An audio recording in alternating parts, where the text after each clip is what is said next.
Wardrobe malfunction. I know. It's like, we gotta fire Tracy.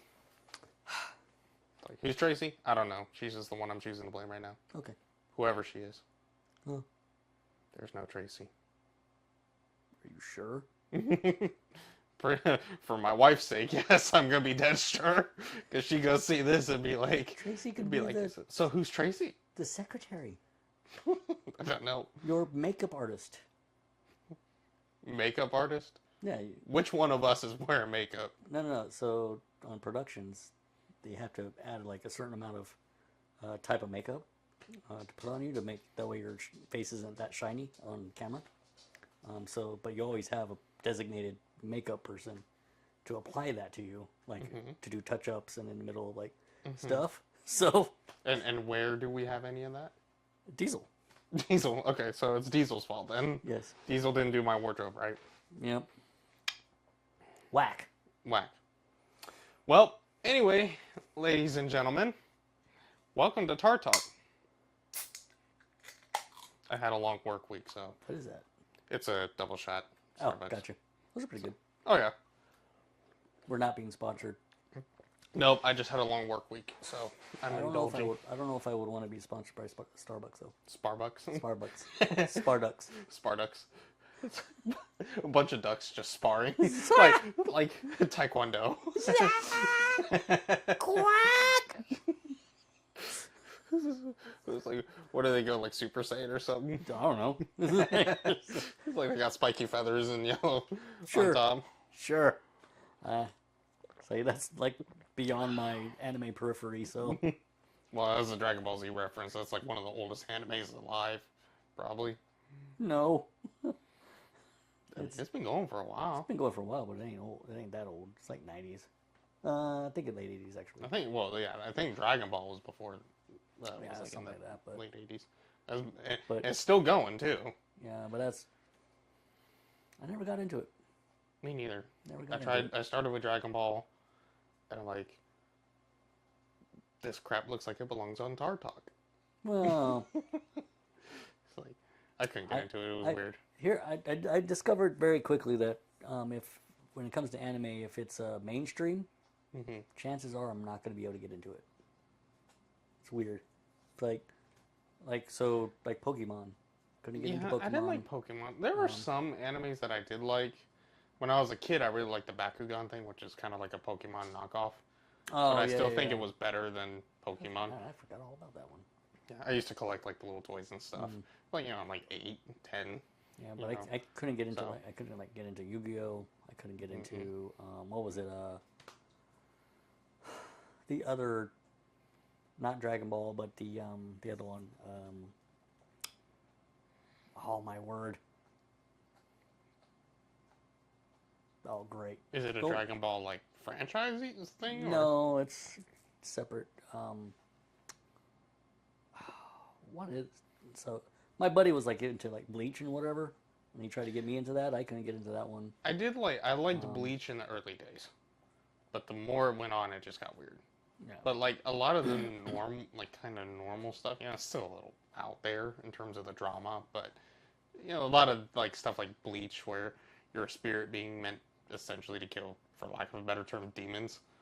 It's like, I was like, that seems pretty doable. Attack on Titan was pretty good, but it's the weird stuff, like the stuff that only weebs watch, and they're like, you're not a true anime fan if you don't watch this stuff, and I'm like, you're right, I'm not, because that's not normal. Right. I'm like, that's not normal. It's like, watching that should put you on a list. Just so you're like... Yeah, the movies, animes I used to typically watch, I should say.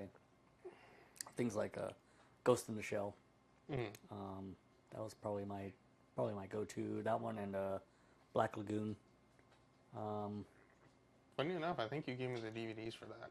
Yeah, well, the first season, yeah. That's 3 seasons, I think. It usually seems like the ones that I'm really into have the shortest lifespan. Right. It's really weird. So it's like, man, if only this would have... I wish this show would go on for decades. There we go. Right? Right? Like, outcompete Dragon Ball Z. It's like, Was the other one you were thinking about One Piece? I just thought about that. oh yeah. I wasn't. No. That wasn't the one I was thinking about. But the I don't watch One Piece either. what was? I'm killing myself with trying to remember the name of it. So you had Dragon Ball Z, but there was another one. I know it's gonna. I'm gonna. I'm gonna remember. Naruto. Oh, that one. Yeah, I didn't like that one. So I didn't like that one either. that I had a buddy, again, the same guy who like really liked Bleach. He was into Naruto a lot, and and he was always trying to get me. I was like, can't do it, man. I don't know what it is. Now I used to be one of those actually like anime haters,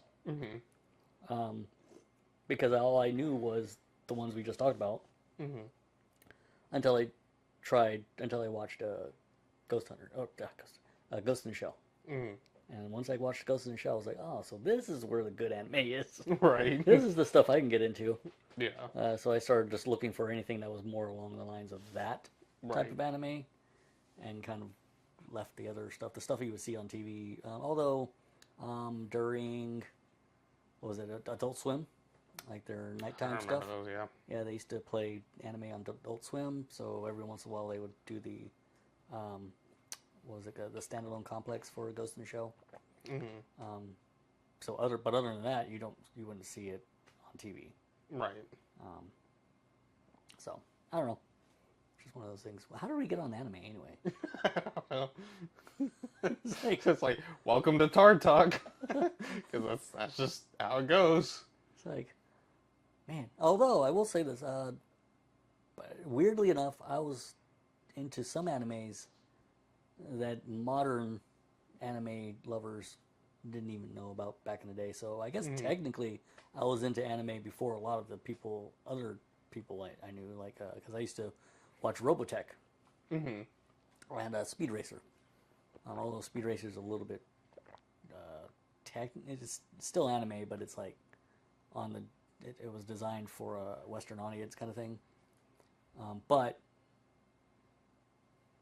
Robotech or Macross was like my kind of thing, because it was like mechs and stuff. And actually, ironically, Macross was the inspiration, like the mechs and all that stuff was the inspiration for Battletech. Oh, okay. So they got inspired. And it's funny, that one, they actually got into a major lawsuit because they had gotten permission from the Macross distributor here in the United States to use some of their mech designs, right? From the show. Not realizing that they were actually supposed to be getting permission from the one overseas, because they're the ones who actually hold the rights to the designs, not the distributor here. So even though they gave them permission, as soon as they came out with the show or the thing, they got hit with a lawsuit being like, hey, why are you using our designs in your game? You can't be doing that. Take them away. So like they lost like half of their designs almost immediately. But just to put insult to injury, they originally were called Battle Droids, and George Lucas or Lucasfilm hit them with a cease and desist to change it because they were using the word droids. Right. So they were like, what? So they got hit with double whammy right as soon as they put out. So they had to change it to Battletech. Right. And that's why it's called Battletech now. And even though back in the day it was Battle Droids, which in my opinion was probably the better choice anyway, because Battletech had a better sound anyway. But it's just funny the way that it changed was because Lucasfilm was like, no. Like, no. But yeah, so Just Dr. Evil turning around going, how about no? right. Someday I want to actually find a box. It doesn't have to have anything. It could just be the box of a Battle Droids print. Right. I'm gonna just find one of those and just get it. Be like, yeah, Battle Droids. Right. And take that, Lucasfilms, or, well, Disney now, because he sold Lucasfilms to Right. Disney, which was probably one of the greatest mistakes in America. Yep. That was the most un-American thing to do. Yeah. And then they proceed to attempt to destroy Star Wars if it wasn't for fans like you and me drawing the line, being like, all of that's legends. This is canon. It's like, I'm also, to be perfectly honest, I'm one of those guys who won't even give it the dignity of calling it Legends. It will always be the extended universe. Just that. That's what it was originally called. It wasn't called Legends. It was called Extended Universe. And only when they decanonized a whole bunch of stuff did it become Legends. Right. So that's a Disney thing. That's a Disney label. Right. So I don't even allow them to be like, no, Extended Universe. That's what it is. Right. It will always be that. It's like, as soon as someone says Legends, I'll be da-da-da-da-da. Extended Universe. Right. It's like, do not say Legends in my presence. I have spoken. I have spoken. Now, does Disney do good things every once in a while? Yeah, Well, a broken clock is right twice a day. at least, right? Yeah, it's always broken. A broken clock is always correct at least twice a day. But but man, when they fumble it hard. Yeah. Like when it comes to a screw up, they're like, go big or go home. Right? And it was funny too, because we were talking, me and our former buddy who passed away. We were talking about Kathleen Kennedy, who's the one who's been screwing all this up. She was supposed to be retiring at the end of this year. Allegedly. Well, she was supposed to, but the fan base rejoiced. Nobody was sad to see her go. So out of spite, she chose to keep her job. She chose not to retire. It's like one of those things that, hey, next time she says she's going to retire, act really, really sad. To the best of your ability. It's like... Which, most of us can act better than Daisy Ridley. Yeah. So. Although, I don't have a huge issue with her. I think she's on par with acting she has the same level of decent acting as you would see in the original Star Wars film, Episode 4. If you watch that one, they're all kind of not great acting, doing great acting, except for Alec Guinness. He's always good, but he's a classical actor. Right. And Han Solo was pretty decent, obviously, because he wasn't his first film or anything. Right. He'd been working for a while. But everyone else, you're like, they were definitely trying to figure out acting at the time still. Yeah. So she has, in my opinion, at least a step above that level. But yeah, it's but honestly, I think great acting can't be a substitute for a trash character. No, it can't. And that's what really, it's kind of like the Andrew Garfield situation. Because when Andrew Garfield played Spider-Man, it was great. He was really good at it. He was a really good Spider-Man. The only problem was the writers made him trash. Yeah, it was kind of like... so it's you put a really good guy in just a bad movie, and you could tell, Andrew Garfield, he just made the most of it. He did everything he could, but it's it's not a substitute for a bad script. And one thing I wish... It's here's the thing. Sometimes you can't even get onto the writers, per se. In some cases you can. Especially if it's the director who's also doing the writing. Right. But if it's just just a writer, sometimes there's corporate decisions that are hey, you have to have this, and you're this. They give them a laundry list of this is what you need in their story. Right. And when you have to basically conform your story to this checklist, it starts to become garbage by default.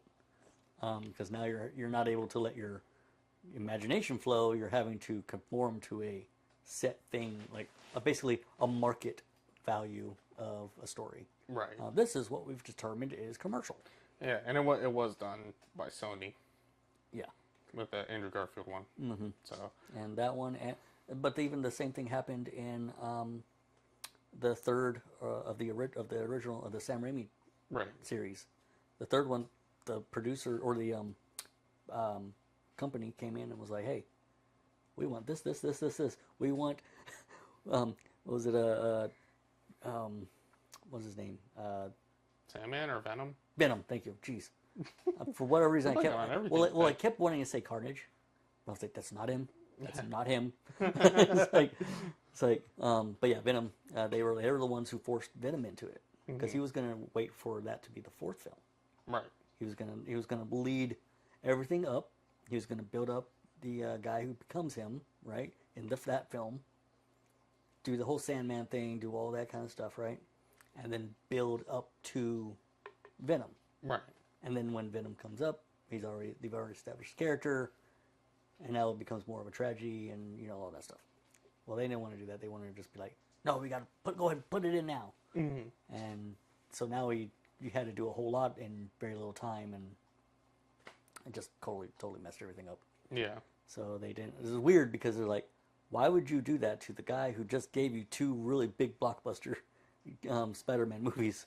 Well, I mean, if you're the guy who's fixing the machine, there ain't nothing that's going to screw it up more than the manager who told you to fix it thinking he knows more than you. Right.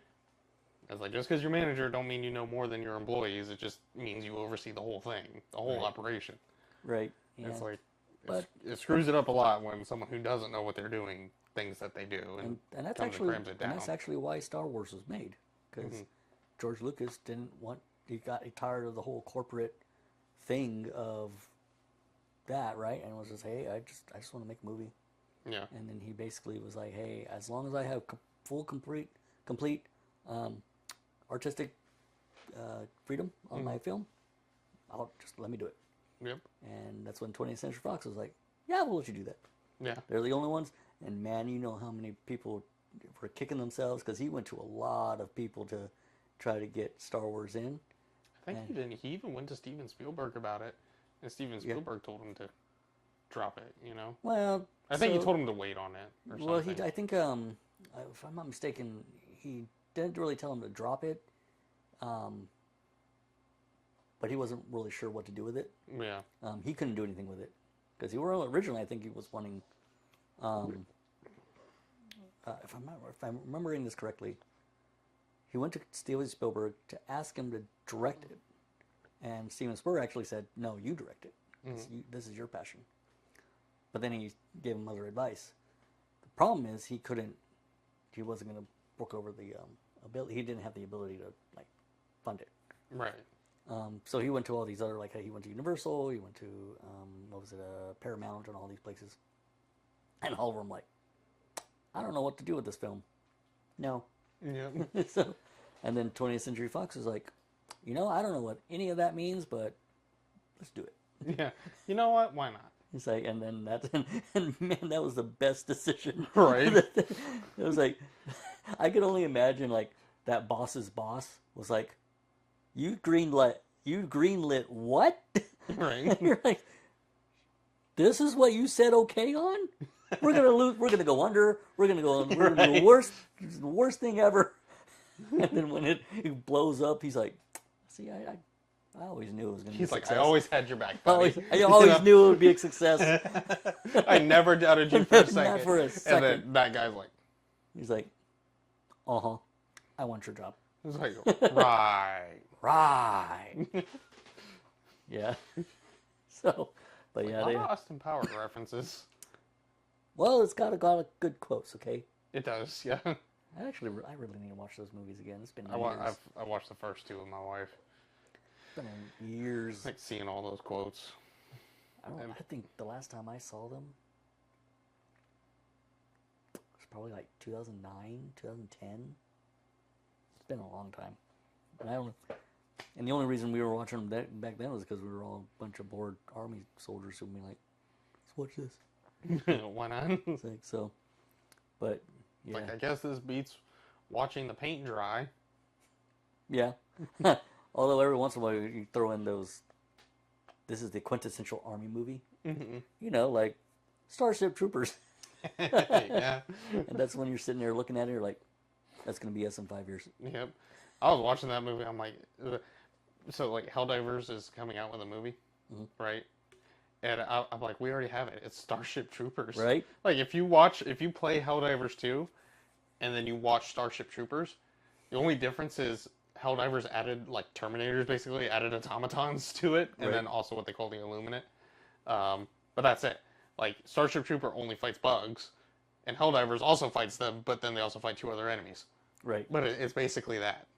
Right. So it's like, it makes no difference. yeah, why would you make that and just like Because I think they're supposed to be trying to make a new Starship Troopers that's closer to the book. Are they making another one? Yeah, but it's like it's supposed to be just another thing straight from the book is the source. Right. It's not has nothing to do with the original movie. So it's technically not a remake of the movie. It's a redoing of the actual book. Right. So it's going to be more. There was a lot of different like when the director of the first one when he did it, he never even read the book. He told his writer, "Here's the book, read it, give me a script," and then he goes, but then he's like, "And make them this, and give him Right. and gave him a laundry list." So does that whole crackdown thing again? Yeah, but in this time it was favorable because the guy was a good director, but at the same time, it was very far away from some of the things. So the movie is pretty much anti-military, whereas the book is very pro-military. Right. Because the guy who wrote it was actually used to be in the Navy. He was a World War II vet, so he had a very high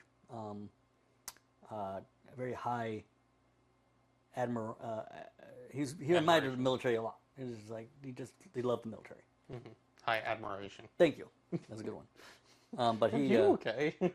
having a stroke, man. I think this is like the dementia setting in. No, it's just been a lot. It's like losing your train of thought is my job. Okay. No, it's finals week, so I've had so much crammed in my brain right now. So you're still in school? Kind of. Well, not me, my students. I know. So just like everything else. yeah. Listen. Actually, here we go. Here we go. Oh yeah, Starship Troopers. Yeah. Interesting. Yeah. So that's the like in the book, the one thing they completely got rid of in the movie that they had in the book was their power armor kind of stuff. Is like an exosuit type thing that made them like super hardcore soldiers. Put that up there for now until it's not thrown away. It's empty. Oh, okay. But yeah, they had like this super armor that they would run around in and all that kind of stuff, and completely gone inside of the movie. Movie, they were just basic ground pounders, like simple. Right. Come on, apes! You want to live forever? Come on, you apes! You want to live forever? It's like, everyone fights, nobody quits. It's like if you do, I'll kill you myself. Yeah. That's another quotable. It's like there are certain movies that are just quotable. Like Tombstone. Tombstone is one of them. I watched that. Why am I blanking on the actor's name? Who played Doc Holliday? Oh, Val Kilmer. Val Kilmer. Yeah, I watched that when he died. Yeah, yeah. Because Doc Holliday is by far my favorite. Yeah, that's like everyone's favorite. It's like I'm your Huckleberry. I'm your Huckleberry. Now he's like, oh, I was just joking. I wasn't. It's like, you know what's kind of funny about that? They always say I'm your Huckleberry. Allegedly, the actual line is supposed to be, I'm your Hucklebearer, which is meaning your pole bearer, essentially. Right. Basically, he's going to take you to the grave. Right. But the way it sounds in the movie and the way he presents it, sounds like Huckleberry, which would actually be your friend. So it's which could work with Doc Holliday.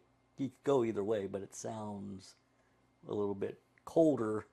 Right. When he's like, I'm going to basically be I'm taking you to the grave. Right. So I'm going to be the last thing you ever see. Pretty much. So that one's a good one.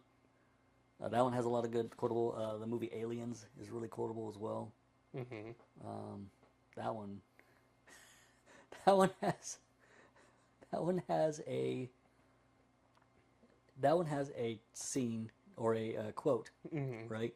That I want to quote all the time at like meetings and stuff, but but I also don't want to go to HR.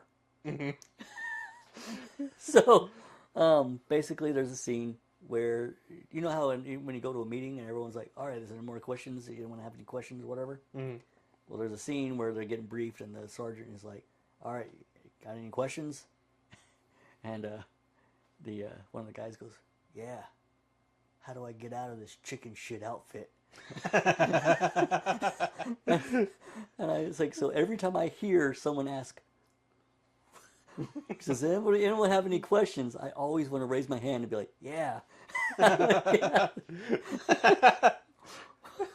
But I know that no one else will understand what I'm referencing, and I'll end up with a one-way ticket to HR, having to explain myself. It's like, does where you work have like a does it have like a uniform that you have to wear or no? No. So it's like it won't even make any sense anyway. It's like, what were you referring to? The chicken shit outfit. It's like, no, it's like, What was that? What you told me about what you do in the army? You admit nothing, deny everything, and make counter accusations. correct. That's all you do. It's like, I don't know what you're not. Every one of them, everything they're saying is a lie. It's like, what quotes are you saying? It's like what do you mean by chicken shit? I didn't say chicken shit. It's like, I would never say that.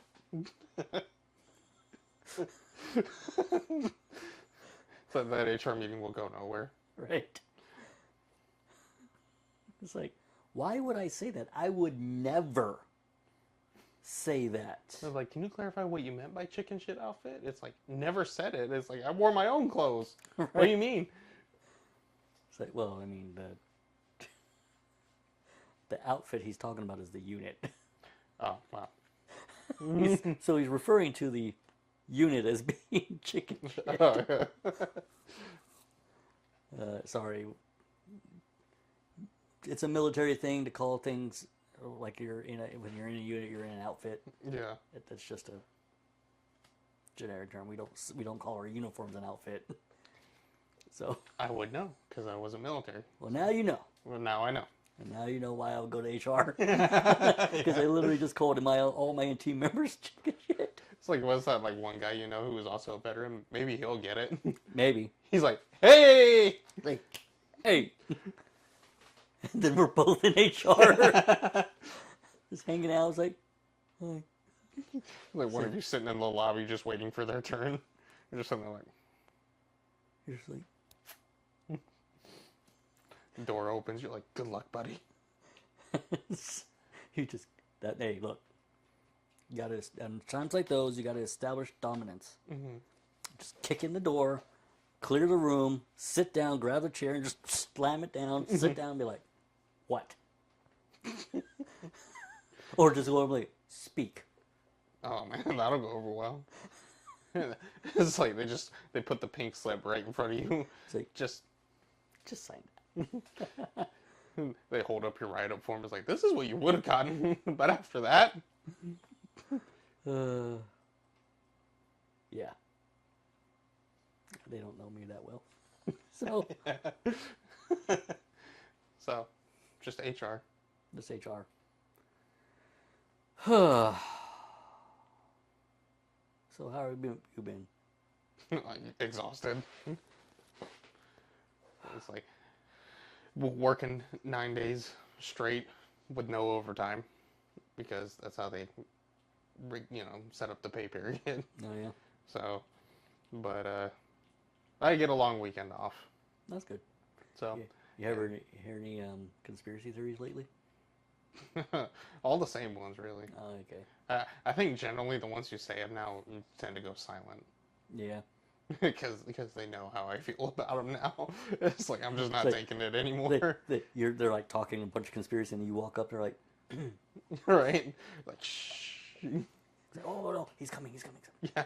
It's like I walk in the room, they go silent. Right. It's like, what was that you said earlier about establishing dominance? Dominance. It's like when I walk in the room, they go quiet. You've established the dominance. Yep.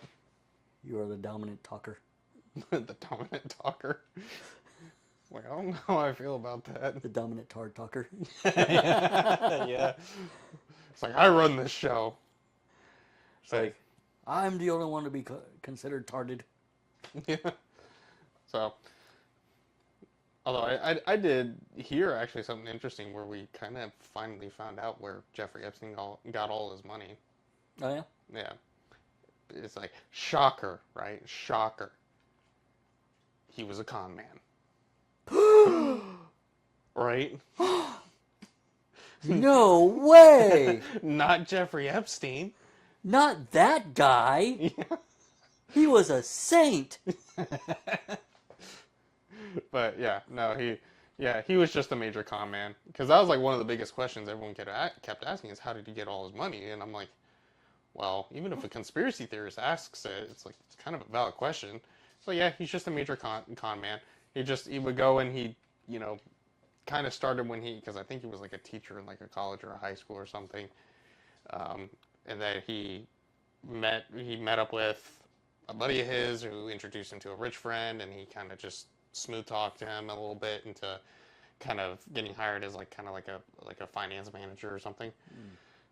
And so he would test the boundaries a lot to figure out what he could get away with and what he couldn't get away with, and then he'd go out as like advertising himself as a financial advisor, and then he'd go and find, look through their portfolios and find someone stealing money, so to speak. Usually people who saw right through him, and so then he would out them, and then the person he's conning feels safer with him, and so then they let him be on, so he would sign himself pretty paychecks. And in one case, I forget the guy's name, but in one case he was made the what's the, like when you have legal authority over someone's financial estates, what's that called? Talking about power of attorney? Power of attorney, yes. Yeah, he was made like the power of attorney over one guy's like financial assets, and so he would sign himself very big paychecks over that. And so, that was how he got his money. He's, and then of course, he did the whole pedophile thing, and he had a sex trafficking ring not for the rich people and blackmailing people or anything, but just for himself, which is why he ended up in a prison cell where he committed suicide, and then Ghislaine Maxwell also ended up in prison now, and so it's like he was just a con man who got a little too full of himself and thought he could get away with too much, and unfortunately hurt quite a few young women who are now never going to be the same again. Yep. So. Yep. He was an evil dude. Oh, yeah. And it doesn't shock me at all. Actually, I only met one con man in my whole life. I've met dozens. I just don't talk to him. No. It's this was. So the reason I met him was because he was the range I worked at at the time was borrowing his property essentially to do the range, and he had a partnership with. So it was the range that was actually based out of somewhere in Arizona. I think it was Phoenix or something like that. And they had an outdoors range way out in the middle of nowhere with this other company that was it was called Last Stop. It was called Last Stop, and it started out as just a gas station, and then then they just started doing things to gain more money. So they had like quote unquote the world's largest monster truck you can ride in. You could do 4-wheeler tours out there in the middle of the Arizona desert, right? And then they had us, who they could shoot machine guns and all this kind of stuff, right? So I only worked there for a month because I actually hated that one. I hated the commute, and then I hated that guy, the guy who was running kind of the show. Not because even though we weren't technically his employees, we were on his property, so he kind of had this foothold on us, right? Right. So, but it turns out he had done time for being a con man. Right. And the thing that drove me, one of the things that made me realize I got to get out of this place, right? Was we had a group. There was a group of people, and we were doing one of those tours. Hey, you shoot this, this, and we're about to do these machine guns and all that kind of stuff, right? Mm-hmm. So, but there was this family. It was a mom and her two kids, Mm-hmm. and you can tell they were probably from a much. They were basically probably at the poverty line, Mm-hmm. so at least kind of right, or at least very low middle class. Mm-hmm. Probably single mother, got her two kids, and you can tell that there's like they've probably been saving up for this for a long time, and just finally this was like their vacation to do, right? And apparently they had done the four-wheeler tour that earlier before they came over here to us to do the machine guns. Mm-hmm. So we finished all the small stuff, and we're about to move over to the big machine guns, right? So there's like two ranges where it's like it's literally just a dug out area in the middle of the desert. They literally just dug holes, and that became the range, right? Right. So we were gonna go over here and move over. Well, while we're moving over, I'm kind of holding back to make sure everyone gets over on the other side. And that owner, the former con man, I say former, he comes up to that family, and was like, "Hey, so I found out. I heard that you had a flat tire out there on the in the desert." And they're like, "Yeah, we did." And he goes, "Well, that's going to cost you about $200." Where I'm sitting there thinking, you're charging them for a flat tire that they had probably no control over? Was it on their personal vehicle or was No, it? Well, it was one of the tour vehicles. the Tour four-wheelers? yeah. Oh, that's crazy. Yeah, so they were charging them for their vehicle for a flat tire. It wasn't like they purposely went over there and started slashing tires or something like Right. that. It was just they got a flat tire. Yeah, it's And like they that's gonna charged, and you could just like looking at them like, you're gonna charge them happen. Yeah. that money? It's like, so yeah. As soon as I heard that, I was like, you know what, this probably isn't the place for me. Yeah. Oh, by the way, do you remember the time? You remember on the news when that little girl, I guess She was lost control of the Uzi. Uzi, yeah. That was that range. Really? Yeah, I didn't know about that, so I applied to the job. For context, there was a news story that broke in. I think it was a father, mother, and daughter. Daughter's like 8 years old. Go to what I'm now learning is this range, and they go to shoot full autos, and they put a full auto Uzi in the hands of this 8-year-old, and basically say go to town, and she lost control of the gun, and she ended up losing control and came back and it shot the instructor in the head. Yep, just and killed him. Yep. So yeah. So when I applied to the range, I had no idea about that, right? Mm-hmm. I knew about the story. I didn't know where it was. Right.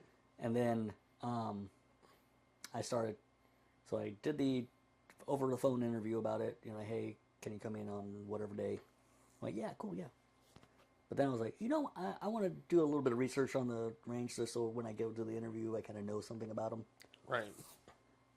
And then as soon as I do all the news stories of that event, I'm like, huh.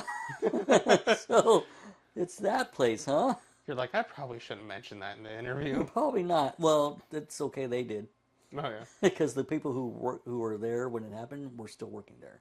Oh okay. So I worked directly with the people who were there. Mm-hmm. One of the guys who was working there was trying to like basically put his brains back into his head. Oh. And the blood stain was still on the concrete. They tried to bleach it out and get it on there, but you can still see kind of where it was. Yeah. So it was still there. So if you're just looking, like if you weren't looking for it, you probably wouldn't see it. But if you know what blood looks like when it dries, it's like that's the blood stain. Yeah. So yeah, I only worked for about a month because they were not very safe. I would say they're not a very safe range to go. I don't even think they exist anymore. Shocker. At least the range itself. At least not that part. I Yeah. think the one in Phoenix still exists. Like their main area does. Right. But the one that was over there, I remember when I left, about a year after I left, they had already changed management. and then I think they just stopped Yeah. there. So, so yeah, that was an awesome time finding that. It's like, that was the only good thing about working out there was on the hour drive back. It was nice to just be like, to just turn on like talk radio, Right. and just listen to talk radio. Yeah. while they're doing that stuff. So I was I always think you nice. just showed your age there. Well, talk radio is still a thing. It's just It's still a thing, but Yeah. let's be honest, who's paying attention to it anymore? some people. I think Sean Hannity's still out there. So Well, yeah, but so well, the Rush Limbaugh show is still running. It just not doesn't have, without Rush Limbaugh it now. just doesn't have him. So I can't remember who took it over, but it's kind of like the Kirk yeah, freaking my brain's jeez, man, it's been a long week, dude, I swear. The age is setting. Charlie Kirk. I kept wanting to say Kirk Cameron. It's like no, not the actor the Christian actor who plays in really bad Christian movies, but the Like all of them. like all of them. No, no, Charlie Kirk. The Yeah. Charlie Kirk show, like the legacy shows. Yeah. Well, that's basically what the Rush Limbaugh show is now, is a legacy show. Mm-hmm. So You mean the Kirk Cameron show? the Kirk Cameron show, I would never watch that Like, show. you gotta put a counter up. Like, how many times you just, like, lose your train of thought or something. Oh, it'll happen more. I can feel it. It's coming. Like, funny enough, I thought the show would be more you keeping me on track. It's like, look, there's a lot of stuff in my head, so it's hard to get it out. It's like, funny enough, I actually thought you were kind of going to Charlie Kirk, but I'm like, let him figure it out. It's like, well, I knew it wasn't the right word. I was like, wait a minute. It's like, Kirk is right, the other one is not. It's like, too many Kirks in this world. Two. Two notable ones, really. Captain Kirk. Yeah, but 3. he's fictional. So, you take that back. Like, does he have his own, like, podcast or talk show radio? Are you kidding Or me? talk The radio, Shatner has everything. He used to do that. What was that? Tech War stuff. Don't worry about it. He used to write books. He used to write sci-fi books. Petting Devin's dog. Like, he used to write sci-fi books, and they turned it into a video game. Mm-hmm. It's just, and, they even had it as a TV show for like one season. Mm-hmm. It was weird. It's like Like, Diesel looks comfortable. William Shatner has done a lot of weird side quests. Diesel looks comfortable. Like, wasn't he the one? Yeah, I think he was the one who used to do Rescue 911. That TV show.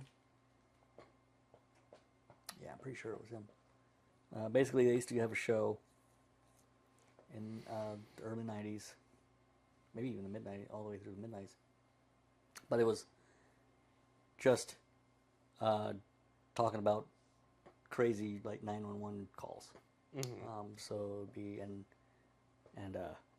they would have, like, the recorded dispatch recordings and all that kind of stuff, and and they would just reenact, like, kind of what's happening. They had the interviews, right? And it was an interesting show. It was just, and then William Shatner was the host for it. So Yeah.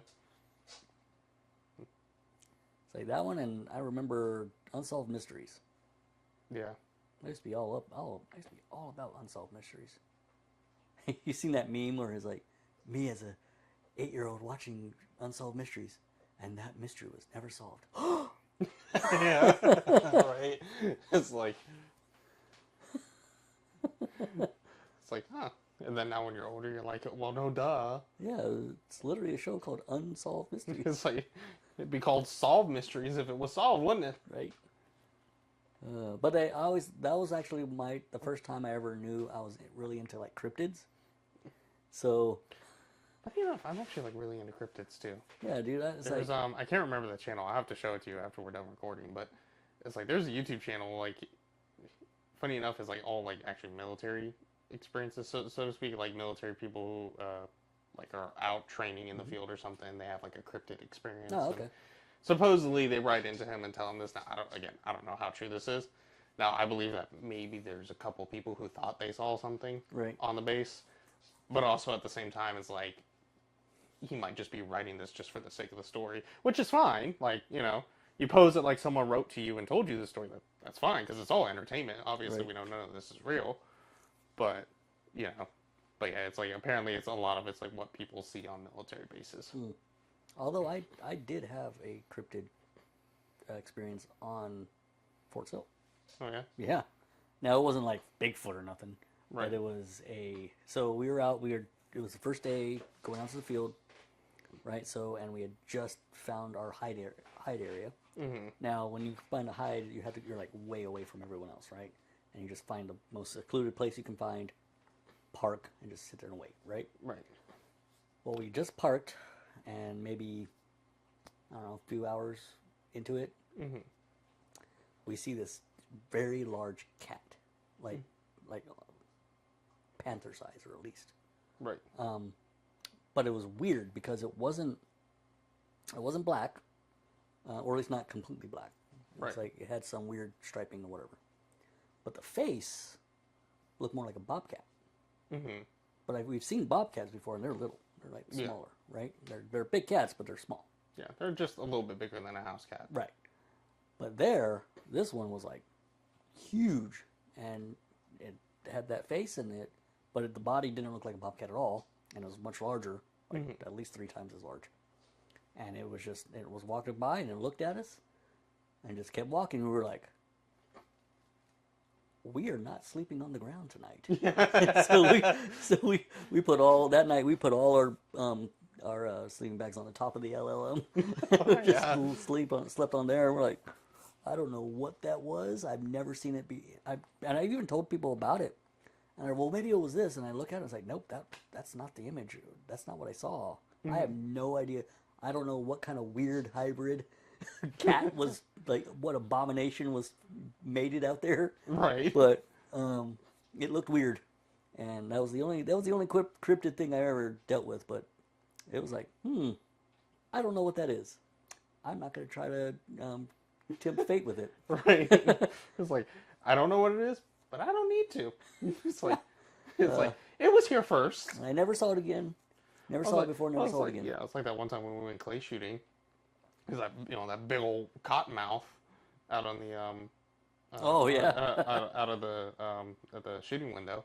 Yeah. Anyway, we got there. It's like we went clay shooting, and we're going. For those who don't know, when you go clay shooting, the launchers are just positioned in different things. So like you'll go to one window, you'll shoot, and those launchers will be set to make the clay fly a certain way.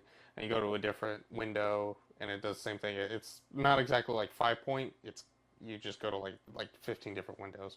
Some roll across the ground, some fly toward you, some fly across. It's a whole thing. And we got to one of our windows. It was actually window number 8.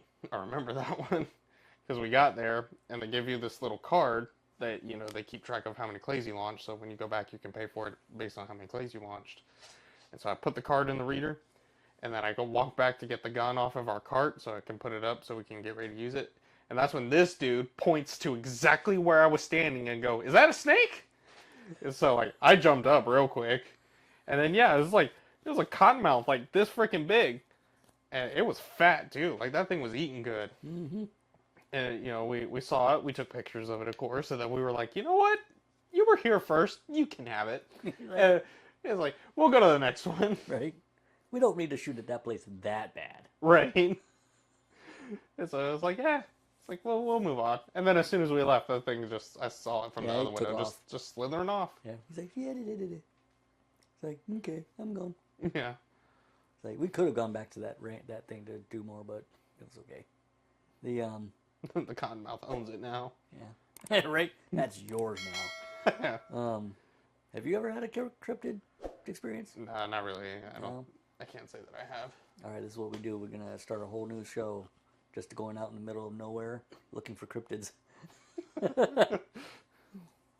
Like, I don't know, an army veteran and a hillbilly, Right? like a redneck going out there into the mean, woods looking for a cryptid. Look, I have seen the TV shows.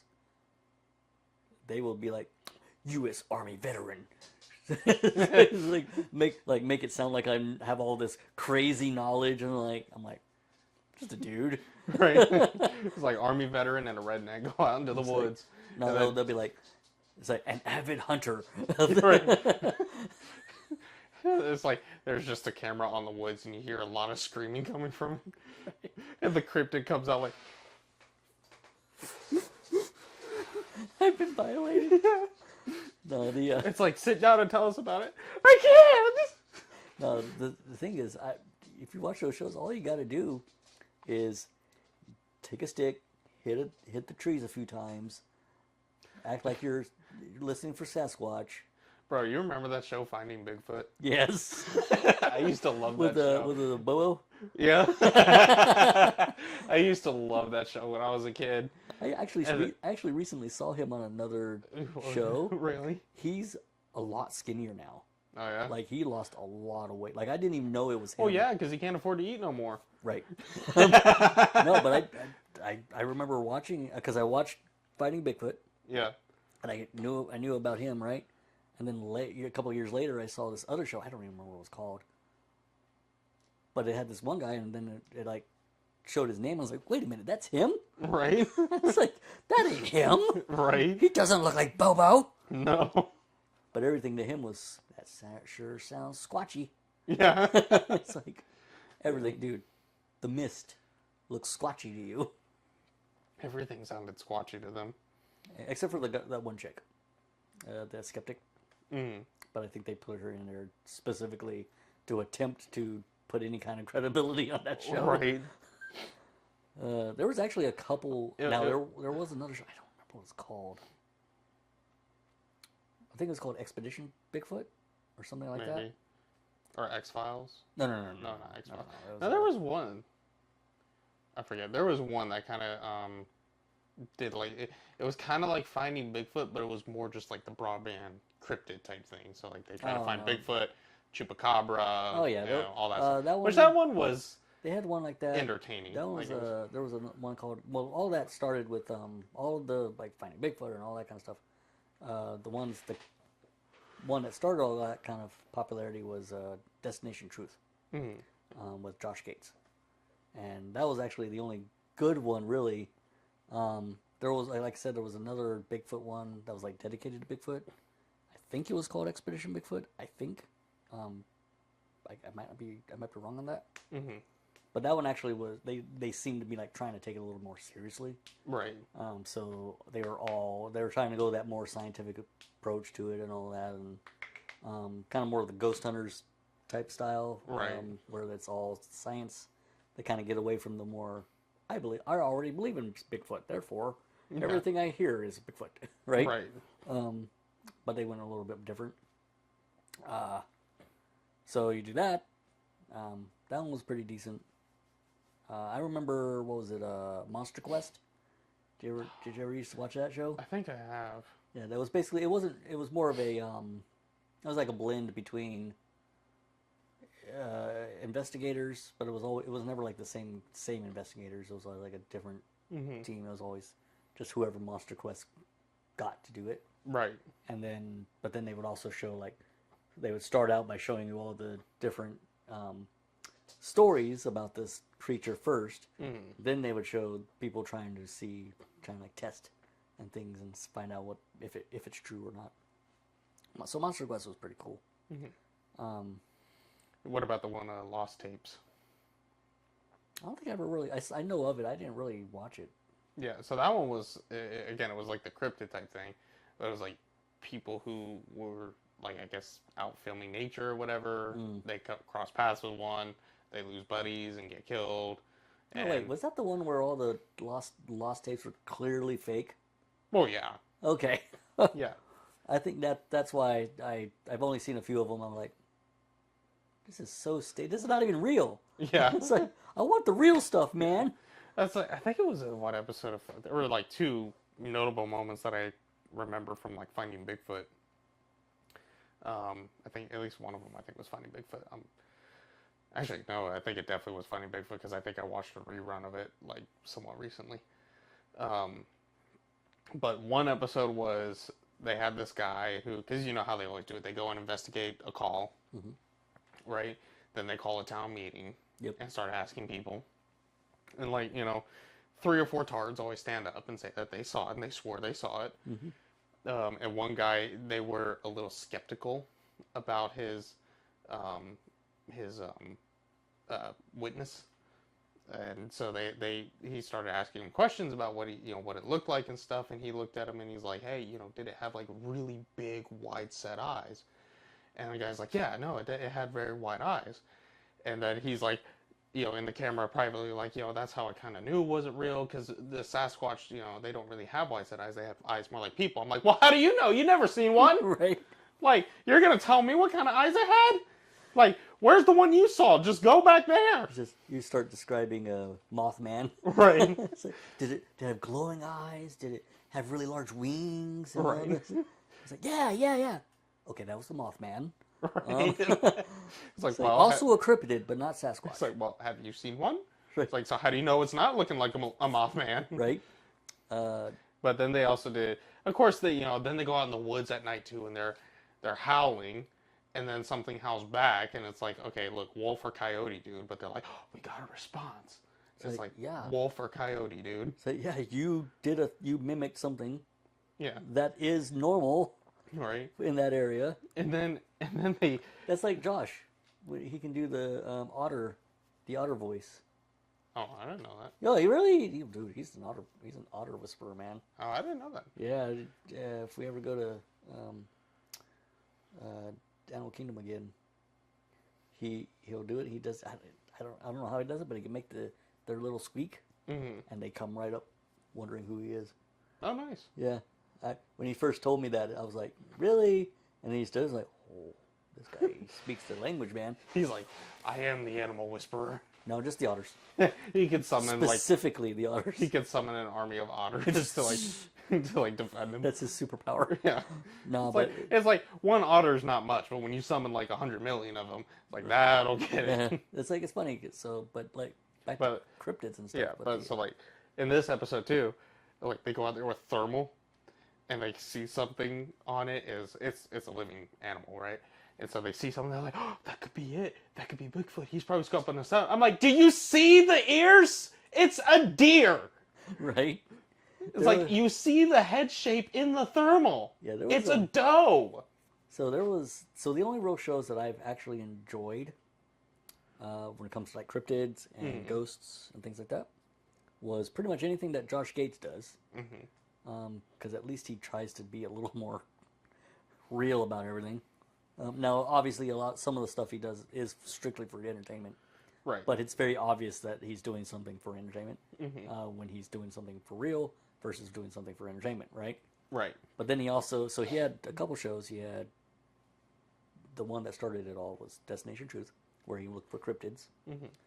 Then later he did Expedition Unknown, which was more like a history-based thing, where he's like trying to find for like artifact, like archaeology stuff, which was really cool because he actually is an archaeologist, so or at least has a degree in it. I don't know if he actually is one, but he would go around and just do all this history stuff. Right. Well, then he did another show again called Expedition X, which was again another type of cryptid type thing, but instead of him doing it, he had these other two people go out and do it. One was a major skeptic, and one was not as skeptical, but still more scientifically minded, but she believed in that stuff. So you had one person who didn't believe it, one person who did, and they go out as a partnership to go out and go search for that stuff. So those were pretty fun. And I think in those cases, those kind of shows, they're the only ones that I can see. There are them and Ghost Hunters. Because again, they do their stuff. They're not like, what was that, Ghost Adventures or whatever it was. Like Ghost Adventures is one of those, everything's a ghost. It doesn't matter the smallest speck of dust that shows up in your screen. That's an orb equals ghost. Right. That kind of thing, right? Right. Whereas Ghost Hunters won't even entertain orbs and stuff like that. Yeah. So when they catch stuff, it's much more compelling because they throw out so much stuff. Right. So when it's something that they're like, huh, that might actually be something, it's usually more or less much more impressive, and it's usually something pretty interesting. And the same case is for Expedition X, where sometimes they're like, oh wow, that was actually pretty good. I was like, that's actually, I don't know if I'm a believer, but because I don't believe in ghosts, I don't believe in aliens, Right. I don't believe in cryptids, but I love watching shows about them. Oh yeah. Well, I'm the same way, right? Like that's I usually like a lot of the like really a lot of what YouTube generates for like the cryptid stuff because I it haven't is really watched a lot of that. yeah you gotta find like the good channels of course, which is really true with just about anything, but it's like obviously there's some animation to kind of make the story more visual, Right. but it's like it is all for entertainment, but it's again, it's kind of like what makes it compelling is it's relatable. It's like Right. if I was there, that could have been me type thing. Like I could have Right. seen that. Right. Or you're like putting yourself in that person's shoes, and you're like I would crap myself. Right. like that creature would look at me and go, "Ew, dude," right? Yeah. Yeah. The And so it's like it just sounds cool. Although that same YouTube channel again, I can't remember for the life of me. I gotta find it, but who did it? He also did what was the one that carried the ship that carried the nuclear components? the Indianapolis. Yeah, he actually did a real one on the sinking of the Indianapolis, which that was that was compelling because it was true. Yeah. So, Yeah, we know that happened. but But yeah, there's a couple. Probably the most interesting one I've seen was from Expedition X. And actually, there's a couple from that show that was pretty interesting. But one of them, they went to this place in Romania, I believe. So there's this area in Romania where there's this clearing, and it's like a perfect circle of clearing. They don't know why it's like that, so they kind of did some tests and did some ground penetrating radar and all that just to find out kind of what the chemical makeup and everything was that, and they found out a few interesting things about it. But that place is allegedly haunted, right? But there was one thing that they actually caught on thermal that it was like, dude, that looks like a ghost. yeah, That's like when you think of ghost, yeah, like right there. that. So, but anyway, but another one this one was actually more interesting. Just not so Camera much. went off again. Hold on a second. Oh, I don't know you. All right, there we go. You gonna turn back on? All right, Yep. there we go. Got a spam call. technical difficulties with Oh callers. no, like freaking Habibi trying to call me from his call center. Like freaking. So, well, we should have answered it on live. Like, hello, do you have a credit card budget of $14,000? It's Should be like, no, but what do you think about cryptids? right. Just get his take. Have you ever seen a cryptid? Yeah. No. It's no. like, well, look outside as me up against the window. He's like, look outside. yeah. Now like answer freaking- your other phone. No, so there was another episode that was really cool. It was like, it didn't really, I don't think they really, I think they probably caught some stuff, I don't remember. But the thing that was interesting was, it was like it was a factory, right? But it was such a dangerous factory that a lot of people got killed there. And what they would do, basically they lived there and they died there, basically, right? And what they did was they basically just buried them in a whole bunch of unmarked graves. All they did was number them. Now they numbered them. Now the paperwork, they would have numbers, and then they would have the name and all that, what the hell they died and all that. But the graves themselves are unmarked, right? But there's literally like I think he said like 1,500 graves in just this field, Right. just next to each other, and they were all numbered. So but the cool thing about it was in the show, none of them, they hadn't started excavating, so they hadn't really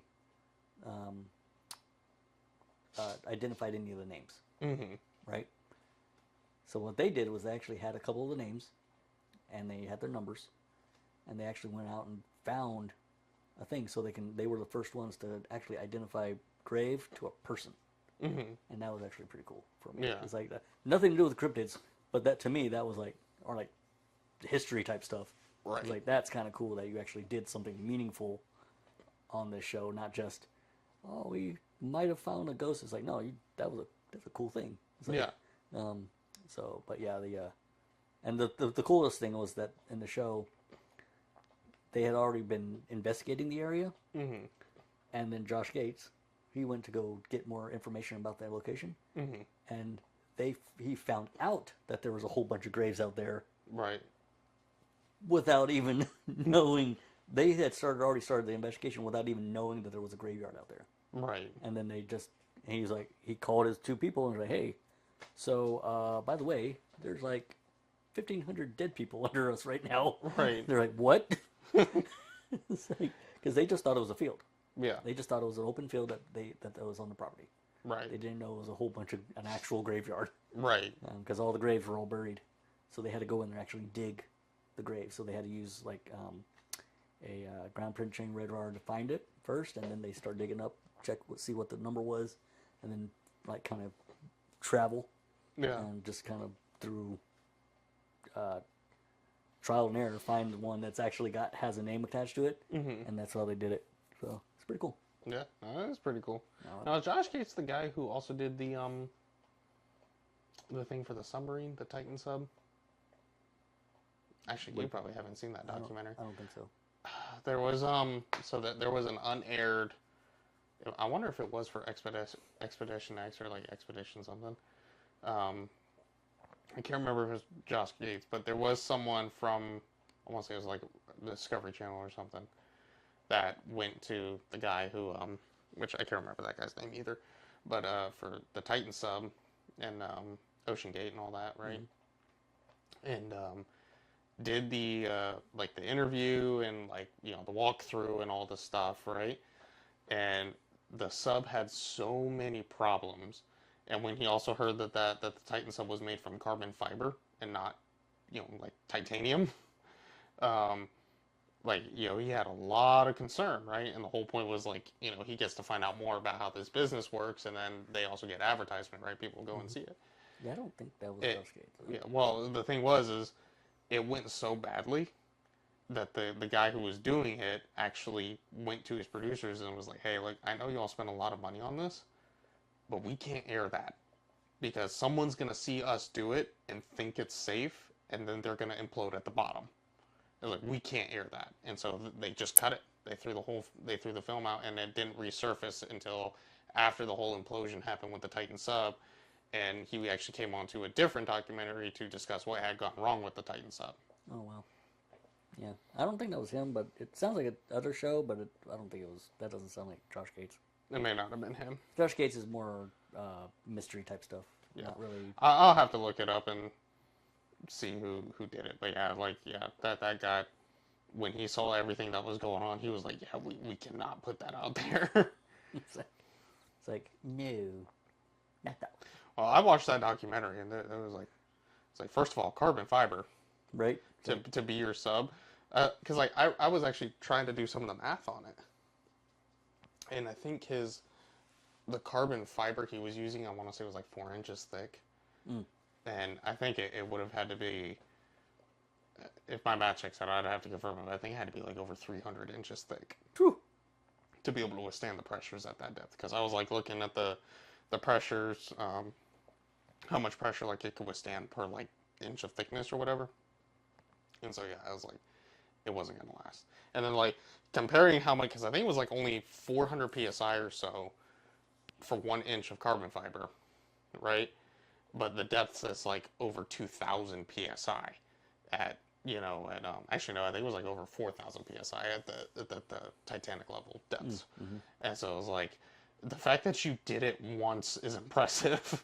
And the fact that you managed to go down 80 times without that problem happening is even more impressive. God was patient with you, dude. God was like, you hear that? It means it's time to stop. And he wouldn't. and it costs the lives of innocent people. Yeah. I mean, yeah. I don't want to go down in a submarine. You could put me in a Navy submarine. I'm still like, nah, I'm good. Right? It's like, I don't know if I have a desire. It's funny. 2 of my students so far have been submariners. yeah. And it's like, I don't want to do that. I'm like, if that's what you are, hats off to you. You're braver than I am. I don't want to go down any type of submarine because if something goes wrong, it goes wrong. The evacuation plan is pretty rough. It's like if there is one. I don't. I either will drown, which I don't want to do, or I'll end up just starving to death or running out of air, which I also don't want to do. Yeah. Or it'll be a horrible way to go either way. The pressure will evacuate, in which case you'll feel nothing.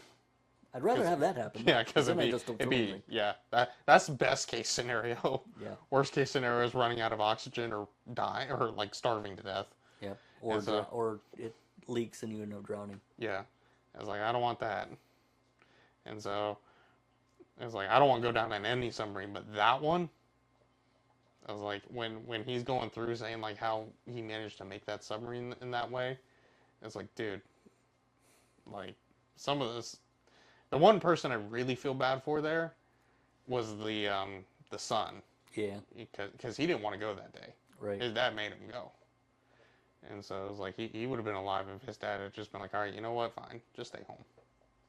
It was like that movie, The Beast. It's like it's a movie about a giant squid, where it's kind of like a Jaws movie, but it's a giant squid. Right. But there's a scene in there where they're gonna go try to find it in a submarine, and there he goes. The expert, the main character, is trying to tell him not to do it, and they want this other guy to come with them, and he doesn't want to go, and he's like trying not to go, but they still want him to go, so he ends up going anyway, and then they all get killed because the thing kills it. Right. So it's like, but yeah, that's a kind of a. It's like at that point. Wait, it's like, did the Beast predict that? Right. Predict Ocean Gate? Yeah. In all honesty, it's like at that point, it's like screw peer pressure, right? It's like yeah, we're gonna go to 2,000 meters below the surface of the ocean in a submarine I built out of carbon fiber. You should go. No, I'm good. I'll pass. Yeah. It's like, no, come on, it'll be really fun. Dude, if you want to die, go for it. That's like, on you. You're like, okay, have fun. Yeah. It's like, tell me how it is. Take pictures. It's like, you get one picture, then you hear the... Right? It's like, but last picture he ever sent. It's like, yeah, I'm good on that.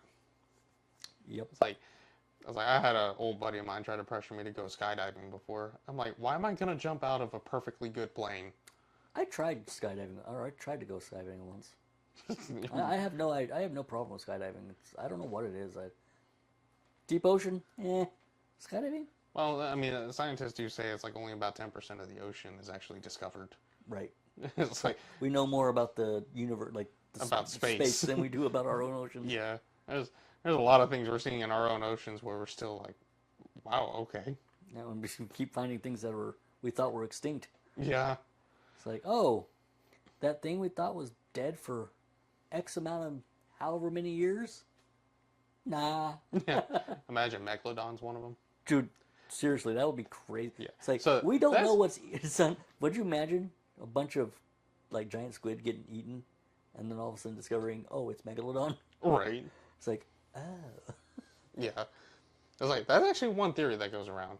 Is that it's like sitting somewhere below, like in the Mariana Trench area and all that stuff. Speaking of cryptids, there was one year during Shark Week. I think it was either the first or second time they did it. Not the Shark Week thing, but did this one thing. But it was a documentary, right? And it was about Megalodon, right? And they were making it seem like, oh, we have all this evidence of the possibility that Megalodon might still be alive. Right.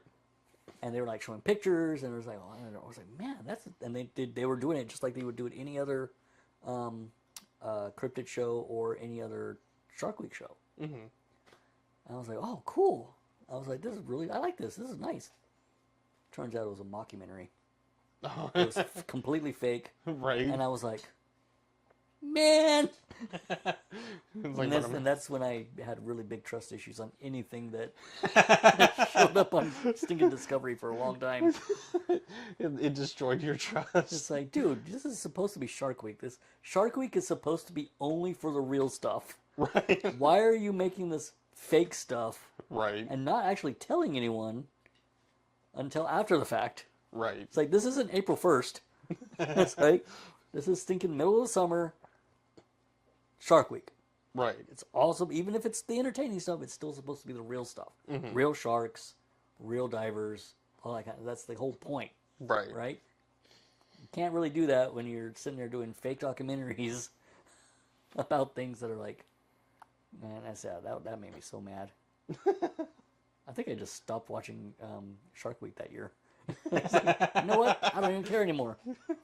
It's like, that broke you, didn't it? Dude, it made me mad. He's airing out dirty laundry. Dude, seriously. It's like, but I feel like I should have a clipboard and pen and be like, How did that make you feel? want to know how it made me feel?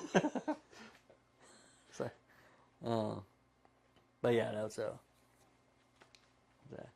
but so we should just go out and just find cryptids. Yeah. It's like, yo, dude. It's like, it's like wait, part ways. film it just like they did the Blair Witch Project. I didn't watch that. So. Oh, is it? But isn't that like always like kind of like vlog style? Not always, but it's that lost footage. Right. Style. It's just me shaking bushes. It's like, what's that sound? It's a Sasquatch. It's like me in a gorilla suit. Just I remember watching one of those actually, and they took that like really old. I think it was like 1950s stock footage or whatever. Oh yeah, of yeah, Bigfoot supposedly yeah, walking I or whatever. remember that. And they were saying like, that's proof that Bigfoot is real, whatever, blah blah blah. It is still the most compelling. It is. It's not. I don't know. But they were saying like, they were trying to make the argument like, based on the way it walked, like that can't be mimicked by a human. That can only be done by, an ape of that stature. And then they hired a professional athlete, I don't even know this guy's name, to try and mimic the walk. And I'm like, dude, I can mimic the walk. Right. The only things that I'm pretty indifferent toward the footage. Yeah. Like whatever. But there are some things that do seem like it could be thing because you do see some musculature movement and things like that. But Right. But still, it could still just be a dude in a suit. Yeah. It's like, well, it's like they're like making the whole thing about how the wall can't be mimicked by a person. I'm like, yes, it can. right. I literally did it in my living room to prove you wrong. Right. But yeah, this is. Are there cryptids supposedly here in Florida? Skunk ape is one of the Skunk big ape. ones. Yeah, Skunk which is ape. another like Sasquatch type thing. But yeah, skunk ape is a big one. So let's go find skunk ape. Skunk ape. Skunk ape. If I can pronounce it right, we'll go find him. Oh, so you said scump ape. Skunk. Scump cake. Skunk cake. It's like, is there a medication you're supposed to be on? Probably. Okay. Most likely. Yeah. You've barely been able to talk right this whole show. You smell toast? It's like, is it normal to have a constant taste of metal in my mouth? It's like, no. My face just started drooping. Right. Oh, man. Yeah. Cryptids. Skunk apes. Skunk apes. Now I want to go look for skunk ape. Honestly, the biggest one you just gotta look for is it's just the smell with skunk apes. What we really gotta find is aliens. Aliens. I mean, we just gotta go to Texas. What are you talking about? Actually, Got plenty here. we can just go to the Home Depot. Just go down to Miami. Oh man. It's like, no, but that's another show that, or another thing that I like. I love watching UFO shows. I don't believe in aliens, but I love watching the UFO Right? shows. Sometimes it's just entertaining. It's like, although I will find I do find it funny sometimes when I'll be watching. I'm like, I know exactly what that is. When, you know, being in the military is like, I've seen that. Yeah. Why are y'all you think that's a UFO? It was like the whole flying saucer thing. It's like, weren't the Nazis trying to build that in the 40s? Yeah, even the U.S. Army tried to do it for a little bit. Yeah. Right after World War II in the 50s, they tried to do what's called the Avro car, I think it's called. And it was just a circular, it was supposed to be like a type of Jeep, like replace the Jeep, but it didn't work. So, but for a little bit they did do that. But the thing is, ever noticed around the 60s and 70s, suddenly a lot of UFO sightings were like they're triangles flying around, and then all of a sudden when we invade Iraq in 1992 for the Operation Desert Storm, or 91, something like that, suddenly the stealth bomber and the stealth fighter show up, and they're triangles. Right. It's like, oh, so it's one of those things where half the time when people are like, oh yeah, I saw a UFO, it was this, then we find out a couple like decade later in the next war, Right. oh, that's what it was. Yeah, it's like, and no, it's just military doing military things. Yep. Like a lot of things happened in like Area 51 constantly. It's funny, like, you remember when raiding Area 51 was a big thing? I do. Actually, I was on Gate Guard watching that live. So while I'm here scanning people's IDs to get into Fort Sill, I had it on my phone inside the gate, inside the little guardhouse. Right. Just playing and just watching them. I'm like, this is the thing is, the funny thing is, you remember how you remember those maps that they were drawing? Like, this is the Naruto runner's gonna go there, and all these, right? And I'm looking at it like, because I lived in Nevada for a while, not only a few hours away from that location, right? The thing that they weren't knowing is like the people didn't realize that the map that they were drawing were only within like a mile or so of the base. The actual gates and perimeter is like 20 miles out.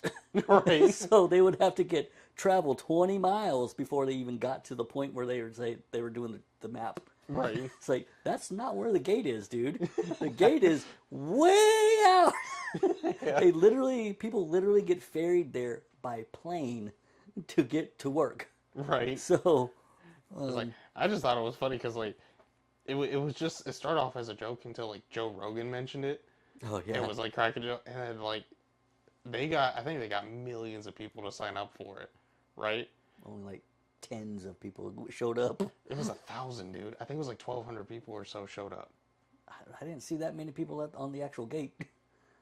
Well, I would assume after a lot of people realized, like, oh, so like nobody's into this. Yeah. A lot of people probably packed up and went home real fast. Yeah, because I remember watching the feed, and there was only like, I don't know, a few dozen people that were actually there, like trying to get in, and it was funny. So it's always funny. I always see these fake Area 51 videos of people showing up. Oh, we're at Area 51. Oh, we got these military guys coming to stop us from getting in. And there's always like these guys who are just pretending to be military. They're obviously not military, and they're not even military contractors. Right. They don't know how to wear a uniform. They don't know nothing. Right. So I'm like, that's fake. Yeah. But then you see the real guys, because they have government, because it's not just the Air Force there. For the security part, they actually have government contractors. Yeah. Well, in this particular case, they also called in some Marines too. Oh yeah, well, they had a couple, but that was primarily their little private security force that was there. Right. Whoever's running that, I'm not even sure what company it was. That's probably by design, to be honest, though. Well, yeah, not a big deal, but yeah, so you can tell who the contractors are, then you could tell who the Air Force security guys are. Mm-hmm. I don't remember seeing any Marines there, but they might have been in the inner part just in case. Yeah. Or on standby. They could have been a quick reaction force just in case Yeah. Right. they got stupid enough to actually try to do it. Yeah. Because really, there's no real fence out there.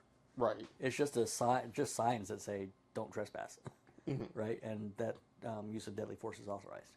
Yeah. That's it, right? They're the exact same signs that I had right outside my arms room, Right. when I was an armorer, right? And literally, you can actually drive up to the gate and take pictures and then leave. You just have to wait for the Air Force security guards. They're used to it, so if they see a civilian group coming, they walk inside their little thing because you're not supposed to take pictures of them. So as long as you don't take pictures of the personnel, you can take pictures of that gate, and then just leave. I actually wanted to do that when I lived there, but I never got the chance. And I was like, man, so I kicked myself every time. I was like, man, if I ever make it back in that area, I'm going to make it a point to go to Area 51. Right. And just do it. Go to one of the airmen. I'm here for the raid. It's like, I heard there was a raid. You're like, I'm bringing it back. Right? No, I just want to just be like, that's on my bucket list of just being like, I've been to Area 51. Right. Right?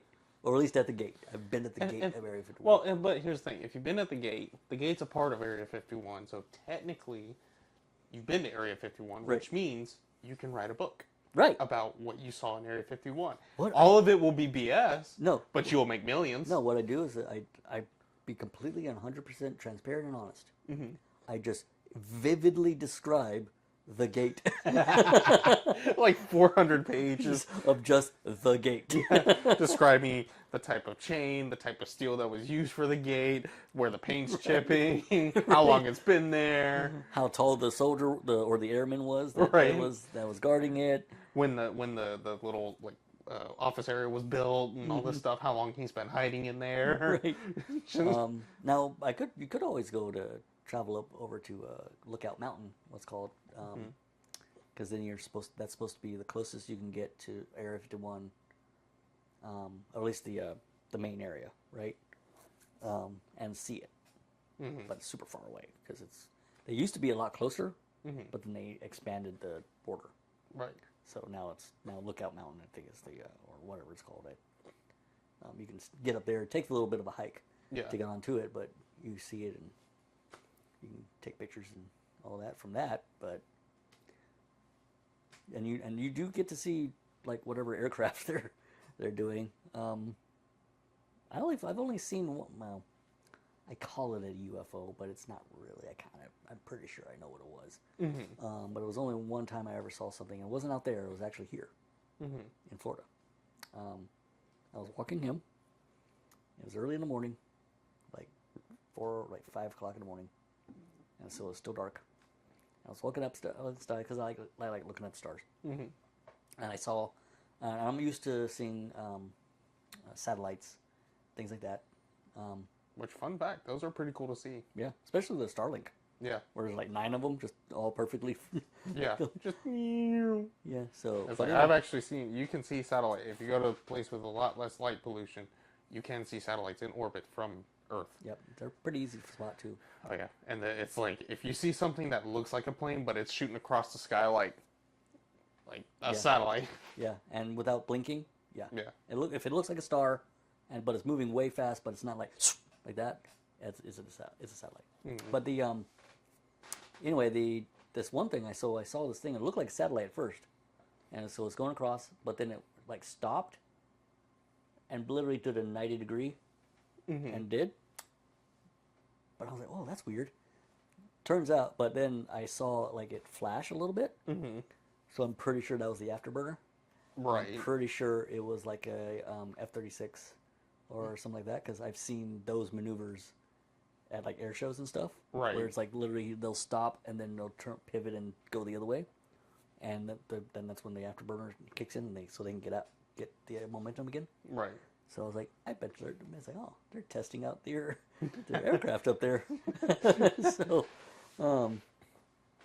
So I don't know if it was an F-36 or is it F-36? What's that? What's that patch? That black one, second from the top. What's that say? It's Air Force. It just says Heritage Flight. That's all. It should have. Anyway, it's fine. But yeah, it's one of those stealth type fighters. Yeah. The new ones. So it was pretty. I was like, so it was one of those things that, again, having seen that kind of stuff in real life, I'm like, you can kind of surmise that technically it's unidentified, but I'm pretty sure that's kind of what it was. Right. Or at least in that family of aircraft. Right. Well, whether it's a new one being tested, I don't know, but yeah, it's just interesting. And it's also like when they go to, like, you know, for the UFO type stuff and the alien type stuff, why do they always choose like the dumbest hillbilly from a trailer park with a room temperature IQ? Now You're like, you know, it's like, I was just sitting out here freaking drinking paint thinner and I just look up at the sky. Although there is one guy. Oh, okay. So some of the most compelling stuff that recently came out was actually from the government. Yeah. So they do have that stuff, and there is one guy who's came out of the government who's been doing a lot of investigation on that. So now it's kind of shifting away from the redneck dudes who don't know anything to people who actually know something and are like, this might be a thing. Mm-hmm. We don't know what this is, but there's something Right. going down. So now I don't think it's aliens, but Yeah. I just think it's weapons testing. yeah, and I don't know. So, but that's kind of It's like that's one of the things I've learned a lot, especially lately, is whenever you see something like circulating, if you wait a little bit, you usually find out that thing actually has a very practical explanation. yeah, It's not aliens, it's not a conspiracy, it's not all this stuff. It's like, you know, it's kind of like what you say. It's like a lie a lie can make its way around the world before the truth can get his pants on in the morning. right, And so it just, if you see something popping up, just give it like 2 days minimum. Right. Give it 2 days. Get it a And few days. usually you'll find like, okay, this actually has a very practical explanation. Right. Yeah, just like there's although some things do still remain mystery because they don't know what it is, but Right. So like, but ultimately it's right. So like, if it's a UFO type thing, if it's the military doing tests, you're not gonna know, like you said, until the next war breaks out. right. Because they're testing it and keeping it under wraps, and once it's time to use it, it's like, hey, here's our trump card. Right. Now Here's the thing you didn't know we had. Now there is one thing. So I like to watch Corridor Crew, which is a YouTube thing, but they're visual effects guys, right? But every once in a while they'll do a thing where they react to UFO footage, right? And they see if it's either faked or what it might be or that kind of thing. There was only one time that I actually disagreed with their assessment, and that was the government stuff that got put out.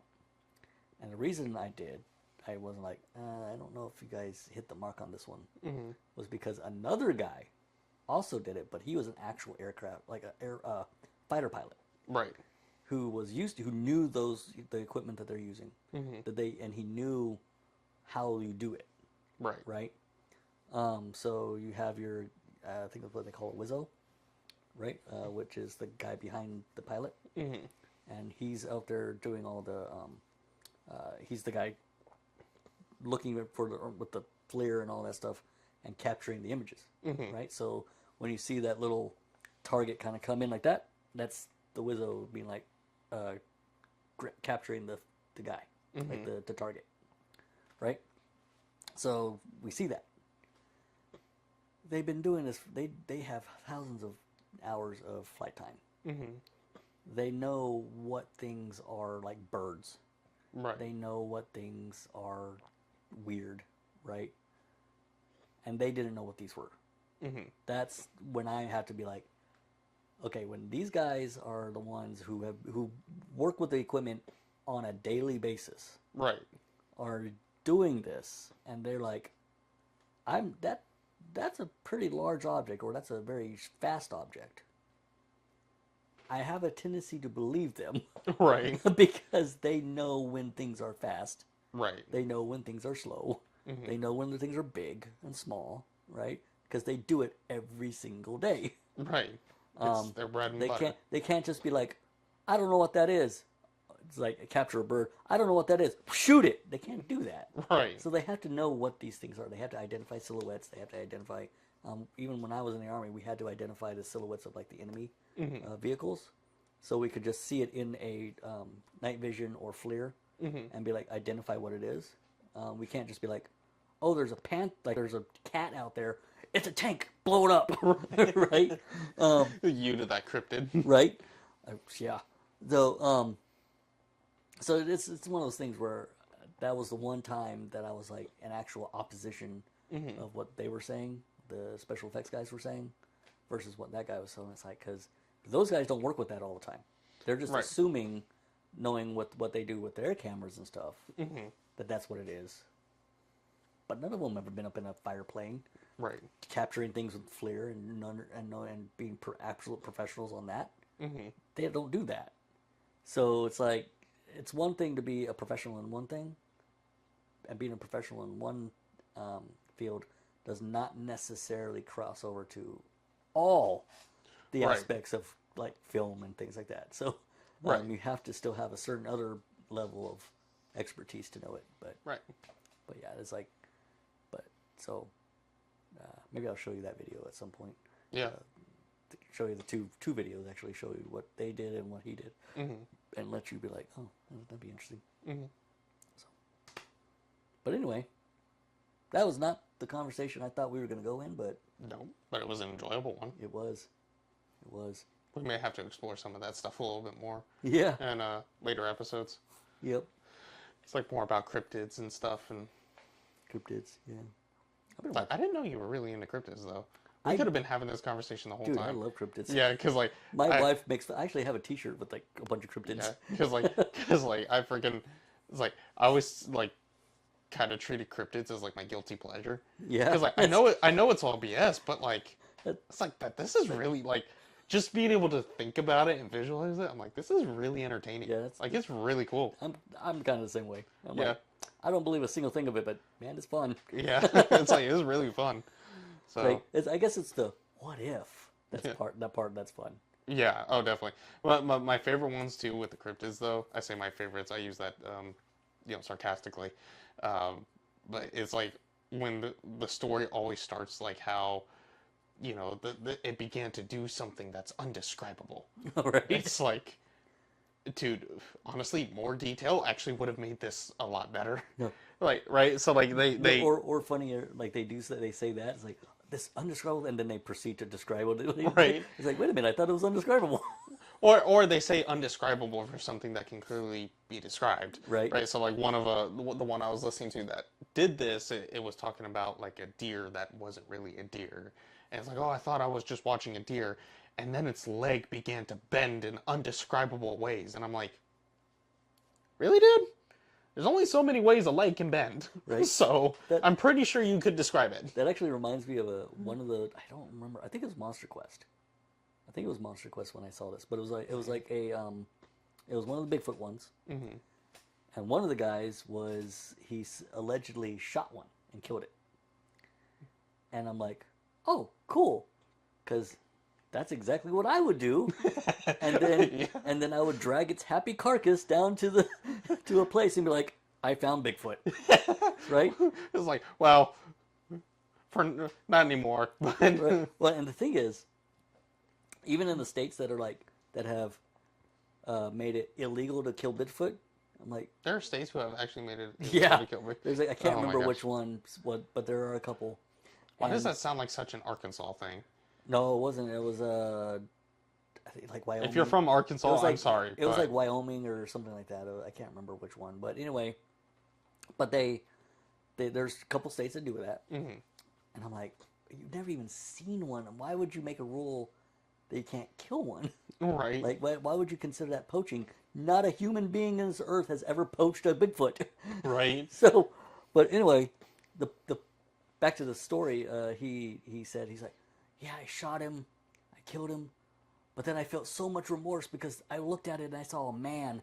I'm like, bro, you probably killed a dude. It's like, I saw a man. It's like, So he says, but then he goes, yeah, so I gave it a proper burial, and then later I came back and it was gone. I'm like, right, you murdered a dude. If you had true at all, you murdered a dude. like, No one's gonna sit there and be like, this super hairy 8-foot dude that looks like an ape, kind of, Yeah. is a dude, is a person. Yeah. You'd be like, I found Bigfoot. I'm about to be rich.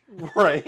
Right? It's like you'd be selling his carcass off to the highest bidder at this Dude, point. seriously. Get it stuffed, and then just It's not even stuffed. It's straight raw, because then you can straight raw. because then you can dissect it. And dude, you know how many people? But would be you'd have to do that fast, though. Oh, I know, but that's the point, right?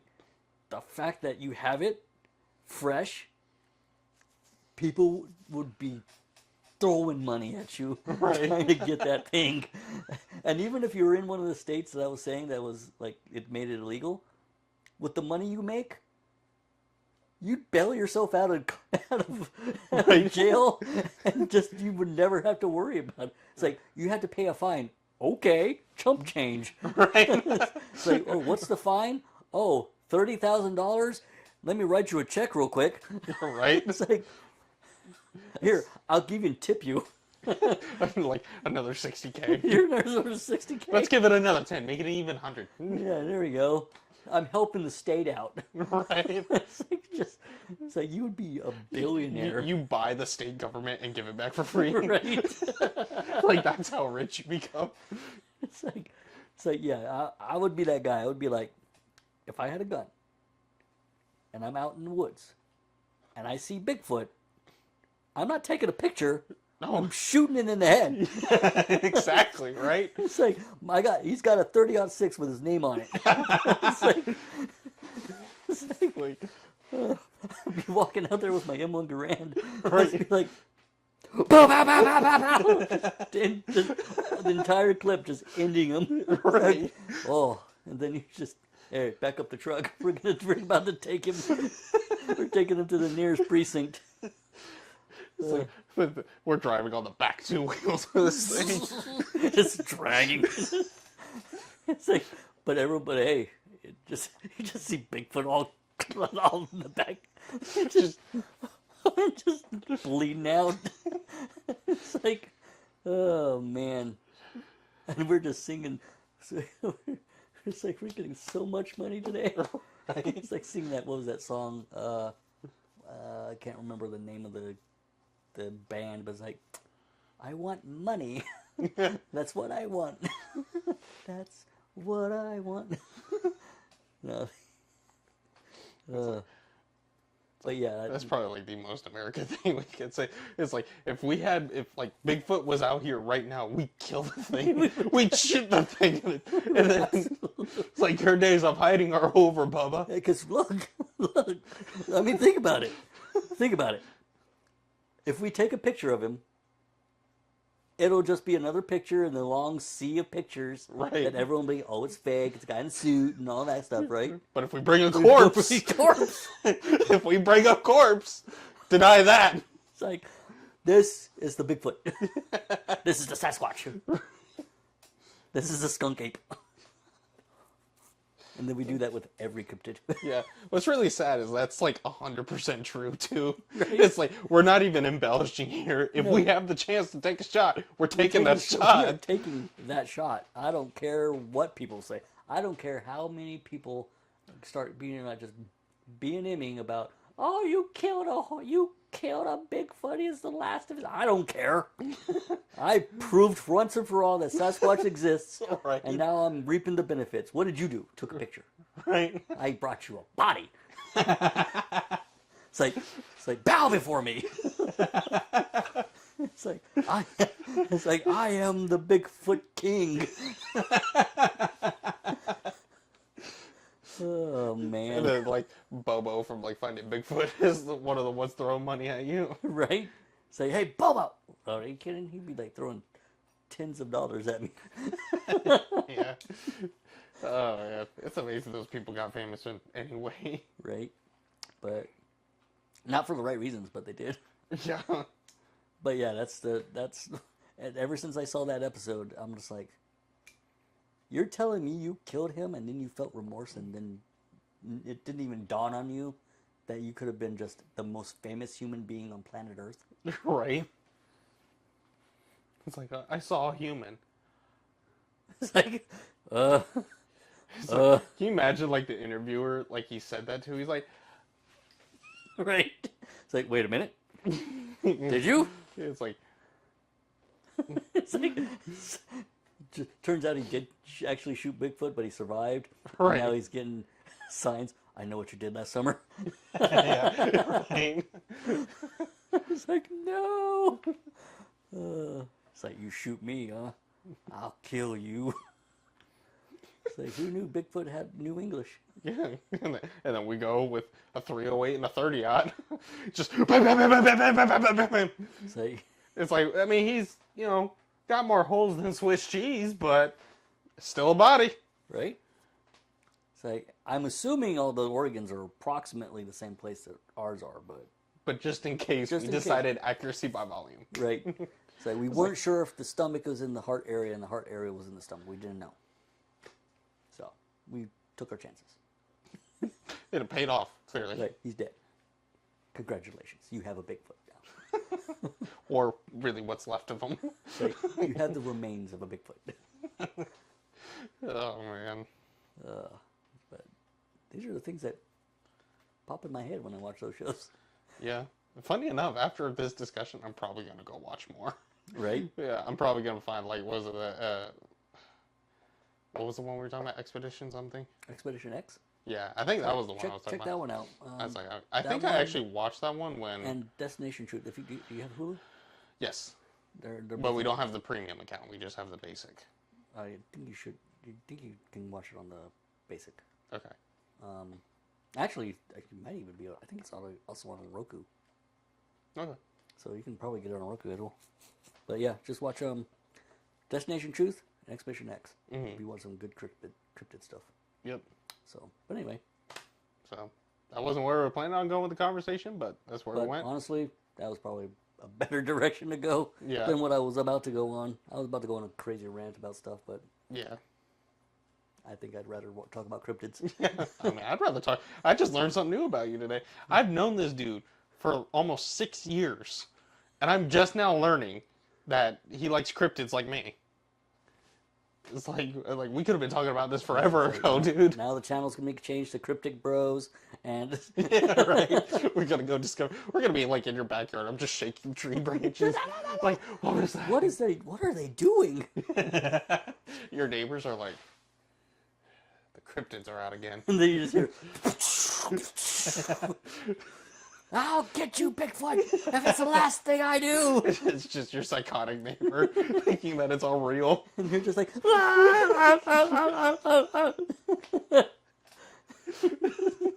I'm just standing on the top of my roof. I'll kill you, Bigfoot. It's like, I'll say what we need to do is we need to go hunting again, though. yeah, Because I remember when we did that together. yeah, we should go hunting Bigfoot. Oh, yeah. Well, go hunting for something, and if it happens to be Bigfoot, great, but I'll take a hog if it's not Bigfoot. Yeah, I'll take a hog or a coyote. Yeah. Well, the coyotes ain't really good for eating. I didn't say it. I'm just trying to kill it. Just kill it for the sake of killing it. It's a coyote. It's like, they're really good for the hide, but I really don't care.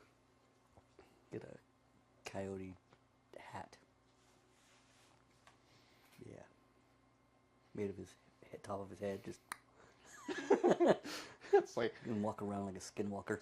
it's just like you really freak out our friend Josh.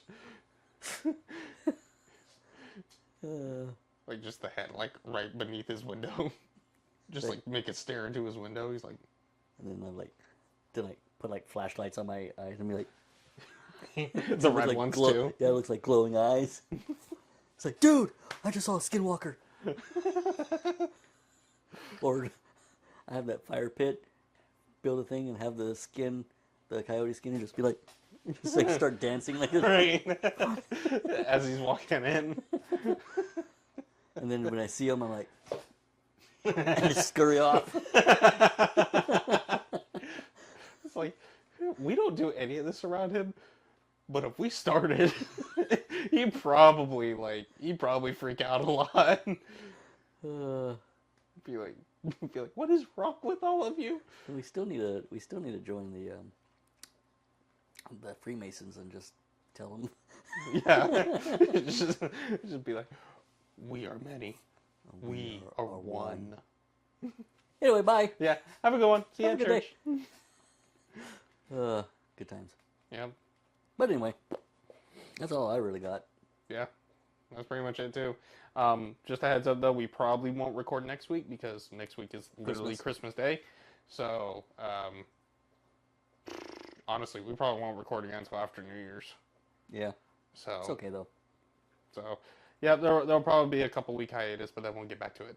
Yep. But thank you guys for tuning in. Make sure like, follow, share, and tell all your friends. Yeah. The only thing I got left is, if you see Bigfoot, shoot it. Shoot Bigfoot. Bye, guys. Bye.